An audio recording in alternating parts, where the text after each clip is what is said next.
Hey guys, welcome to another Sunday devotion. I'm so glad that you are here this week. This week was my week to teach Sunday school. I am the person who does the in between lesson. There's a lesson that falls between series in our book, and I get to do that one. So, about every 2 months, I get to teach, and I really enjoyed it.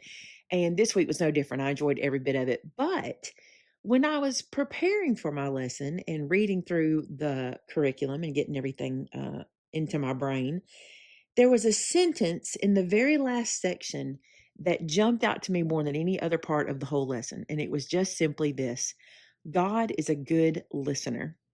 I was like, oh, that is so good. So many times, the simplest statements make the biggest impact in our lives. And God is a good listener got me this week. Now, I have been talking to God about several things, and He's been talking back to me a lot. Some of them it's been very eye-opening. I had no idea that he felt the way he did about some things that I've been wanting to do in my life. And I've been talking to Vince about it. I'm like, I know this is God talking to me. This is just how it makes me feel this way. I know he's telling me this. And it's so cool to me that we can have that kind of back and forth with God. And when we need someone to talk to, he's so good at it. We talked about in our Sunday school group, we talked about the fact that not only is God a good listener, but he's not going to tell anybody what you're telling him. He's not a gossip. He's not going to run out and tell everybody. And sometimes we go through situations, we need to say some pretty sensitive things, and we need to really talk about some tough issues.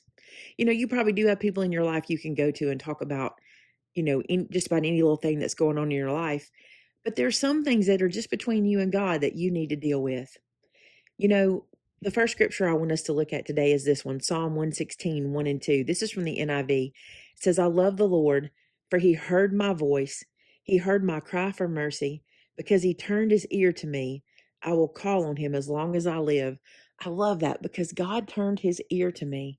You know, in the grand scheme of things, I know that I am one tiny little speck in everything that goes on around me. But God turns his ear to me and he will listen to me when I call on him. How amazing is that to have that kind of love in a relationship? When Vince and I first got married, I remember this. We had not been married long. And I started to notice that whenever we would be watching TV or sitting where the TV is, if I said, "Hey, can I ask you a question or can I tell you something or whatever?" He would always pause the TV or mute the TV and turn his face to me. And it always impressed me because I thought, I'm very blessed that he loves me enough to stop what he's doing and give me all his attention. And that's who God is, no matter what he's doing, no matter what he may be dealing with. When we need him, he turns his ear to us and he pays attention. I think where we run into a problem is we typically wait to talk to him until we're just so far into whatever mess we've gotten ourselves into. So many times we just wait to say, "Hey, God, I need to talk to you. We need to talk about this situation. I need to know what you think." When's the last time you did that? When's the last time you said, "God, what do you think about this thing I'm going through or this situation that I'm in?" I find myself having conversation with God, especially when I'm alone, like if I'm driving down the road or if I'm a lot of times in the shower. I don't know why. Something about just that time alone, that quiet time. I guess I don't allow myself very many quiet times. I'm always filling my time with something. And maybe that's where we need to stop doing that. Maybe we need to stop constantly thinking we have to fill our time and not giving that time to God. If we have 5 or 10 or 15 minutes of in between something, instead of picking up our phone or instead of returning emails or something like that, maybe we need to sit down and just listen and talk to God. We talked about this in Sunday school too. Sometimes we're quick to talk to him, but we're not quick to listen. How many times do we say, God, I want to tell you this and this and this and then walk away? You know, that's another issue that we have. Instead of taking the time to listen and hear what he's got to tell us, we go, well, I prayed about it and then this is what I did. Well, how often do we pray about it and then wait for God to tell us what to do? That sometimes is so much more important. It always is for me. I always have to hear what he wants to tell me so that I can move on. Let's look at another scripture, 1 John 5:14 from the NIV. This is the confidence we have in approaching God, that if we ask anything according to his will, he hears us. Now, I love this. I know God hears me. Now, I think sometimes we are taught, or maybe we believe, that when we ask him something, ask him for something, he does what we ask. Well, we ask him for things, and if he's going to do what he does. God does what God does, and we sometimes have to bend to his will more times than not. Now, it's only sometimes, though, because sometimes he answers things the way I hope they get answered, but then sometimes he just has to do what's right for me, and then I have to learn that later. I have to learn that's what God had for me, and that's why he answered that way. But what I love is he hears us. He listens to us. Not only does he hear our words, but this is really cool. He understands our hearts. He knows our joy and our sorrow and everything in there. If we struggle to find the right words, God understands what our soul needs to say to him. He's intimately acquainted with us, our thoughts and emotions. How amazing is that? That even when we pray, when we don't know what to say, the Holy Spirit takes over and just tells God what our soul is longing for. There's lots of times I get to the point where I'm like, God, you know my desires. You know what I want to have happen, but I don't even know how to talk to you about it. Or there's sometimes when I'm just so deep in the emotion that it's better for me just to sit with him than to speak to him and just let him know what I'm feeling in the moment.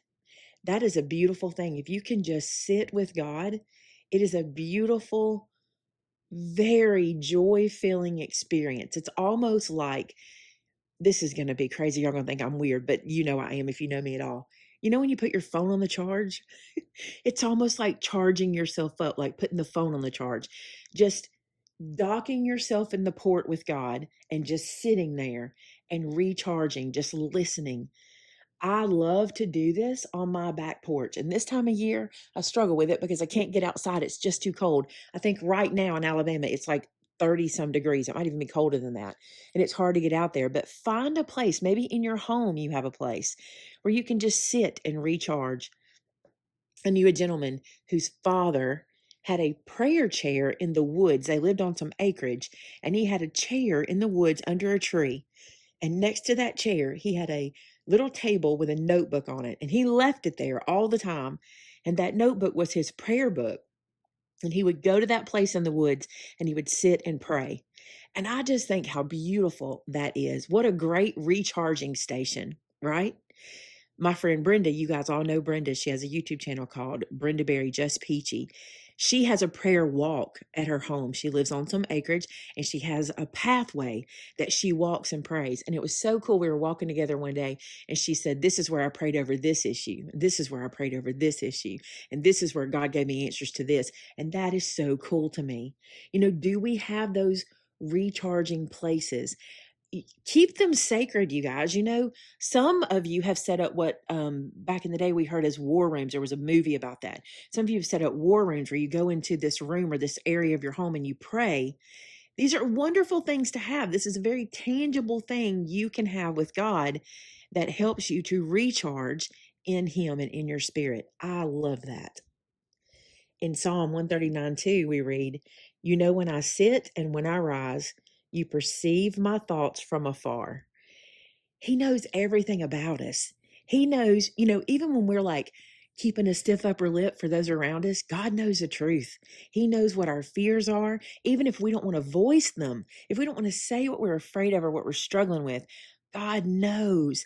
And what a comfort is that when you can go to him and just be like, God, you already know. You know what I'm dealing with. Tell me what to do. How wonderful that we can take that whole section of the conversation out because he knows us inside and out. When we cry out to God, he responds with love and mercy. I like this. Listen to this. I read this. It says this: he is not distant or indifferent to our needs. I love that he is not distant to my needs. He is close. He sticks close to me. And when I need him, he's compassionate and he's graceful and he's loving. Now listen, God can be a disciplinarian. I believe that. I believe he loves me and sometimes he has to put me in my place. But when I need something, when I need him, he always provides. Always. A couple of nights ago, I could not sleep. I was struggling. I was thinking about mama. There's still things, my mama was everything for me. I talk about her constantly. I have to. She was just my favorite person, one of my favorite people. I have a lot of favorite people, but mom was just so special. And I've just been struggling a lot lately. And I was up for hours in the night, just thinking about mama, just pining for her, missing her. And I just started to pray to God, and I was like, God, I really could use a word from you about this. I really could. And he always provides. He always does. I'm sure in my tossing and turning, I woke Vince up, but he just turned and looked at me. He could tell I was crying. He just turned and looked at me and he just said, I love you. And again, I just went, thank you, God. I know what you're doing. That was a hug. That was comfort from you. And Vince talked to me for a minute, and then I laid back down and we all calmed down and went back to sleep. But it's it's just those times when you just need to hear from him. You just need something. I needed to hear from her, and God sent it through his love. He's so good to us, you guys. Today, if you're dealing with something and you just need to talk to somebody who understands, who knows how you feel, who knows what you're afraid of or what you're wanting to do or what you need to do, he knows what you need more than we do. Go to God, spend time with him, listen to him. He's a good listener for us, but we should be good listeners to him. We should stop and listen, because when God speaks, there's always something that we need to learn from it. He's constantly teaching us and guiding us. I hope that today through this, I know this was simple and to the point, but that's kind of what I was in love about this statement, how simple and how true it was, how I could hold on to it and know that God is a good listener. He'll listen to you, and then we can listen to him and know which way we should head or how we should steer our ship, right? Let's pray together. God, thank you for being a good listener. Thank you that no matter what is going on in my world or in the world, when I call on you, you turn your ear to me and you listen. How blessed am I to have you to do that for me? Thank you for your mercy and your grace and how you'll listen to whatever it is, and you're never worried about how to get me out of a situation you already know. And you're never concerned about what I may be feeling in my heart, and that I don't have to hide anything from you because you already know. God, thank you for that, for the wonderful love you show us just by being you, just the amazing, wonderful, just unimaginable person that you are. God, thank you for being very real in my life. I love you, and I love talking to you, and I love hearing from you, and I love when you give me direction. I don't always love what I have to do, but I love when you give me clear direction, and I thank you for that. God, for somebody listening today that needs direction, I know we heard about a lady today in our Sunday school that has some decisions to make about her health. If there's people here today that are making those kinds of decisions, God, I pray that you will let them hear your voice and they will know without a doubt that it is you giving them the perfect advice that they need, and they can follow your guidance without fear and without worry that they're making a wrong decision, because you'll be the one to help them make that decision. Thank you so much for everything, God. We ask all this in Jesus' name. Amen. Hey, thank you guys so much for being here. I love spending time with you. And I do. I just love spending time with you. That's what I'm going to say. It's going to be simple right there. And I appreciate you coming every week to these little devotions that we have. And until next week, bye now.